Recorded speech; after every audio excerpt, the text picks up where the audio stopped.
కానీ ఇటువంటి విషయాలు మాట్లాడినప్పుడు చాలా భావోద్రేకంగా, అంటే ఎమోషనల్గా అనిపిస్తుంది నాకు. ఎందుకనంటే నేను పెరిగిన గ్రామాలేనా ఇవి, మన సంస్కృతి ఎందుకు ఇలా తగలడిపోతుంది అని బాధపడే వాళ్ళలో నేను ఒకడిని. ఈ మధ్యన ఒక గ్రామం వెళ్తే మాకు ఒక శాంతి రథం కావాలండి అని అడిగాడు ఒక ఆయన. అంటే ఎవరన్నా కాలం చేస్తే తీసుకెళ్ళడానికి ఒక రథం. నేను అదేంటి బాబాయ్, మన ఊరు శ్మశానం దగ్గరే కదా, అంత శాంతి యాత్రకి అంతిమయాత్రకి శాంతి రథాలు పెట్టుకునేది టౌన్లో పెట్టుకుంటారు కదా, అంత అవసరం ఏముంది అన్న. ఒరే అబ్బాయి, నీకు అర్థం కావట్ల పరిస్థితి ఏంటో గ్రామాల్లో ప్రస్తుతం. ఎవరన్నా చనిపోతే నలుగురు రావట్లేదురా బాబు, ఇద్దరు ముగ్గురు వస్తే నాలుగో వాడిని మేమే బతిమాలు తీసుకురావాల్సి వస్తుంది. ఆ నలుగురు కూడా దేనికి, ఈ పాడిని ఆ రథం మీదకి ఎక్కించడానికి సుమా, శ్మశానం దాకా మోసే ఓపిక కూడా లేదు ఈ నలుగురికి. ఏమిటి పరిస్థితి, ఏమిటి పరిస్థితి?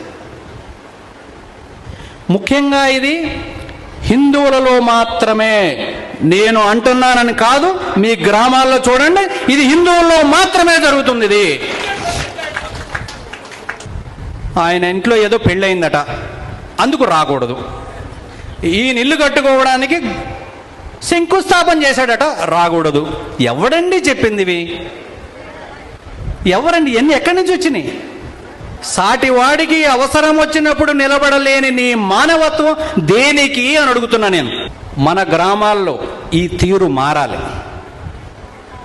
ఎలాగూ మనకున్నదాన్ని పిల్లల్ని ఆస్తులు అమ్మి ఒకడిని అమెరికా, ఒకడిని ఆస్ట్రేలియా, ఎక్కడికో చోట పంపించి వాళ్ళ గురించి మనం చెప్పుకుంటూ, వాళ్ళ ఫోటోలు స్నేహితులు చూపించుకుంటూ కాలం గడిపేస్తున్నాం మనం.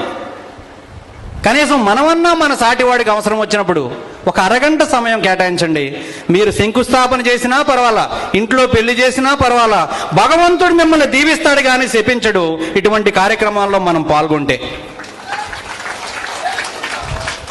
పక్కని వాడికి సహాయం చేయటం, కాస్త మన అనే భావనతో ఉండటం, కష్టం వస్తే నిలబడటం, ఇవన్నీ కూడా స్టేజ్ ఎక్కించి నాకు దండేసి నా ఫోటో పేపర్లో వేస్తేనే ఒక 5,000 10,000 దానం చేస్తాను. కానీ నా పక్కింటి వాడికి ఫీజు కట్టలేక ఇబ్బంది పడుతున్న వాడికి ఒక 5,000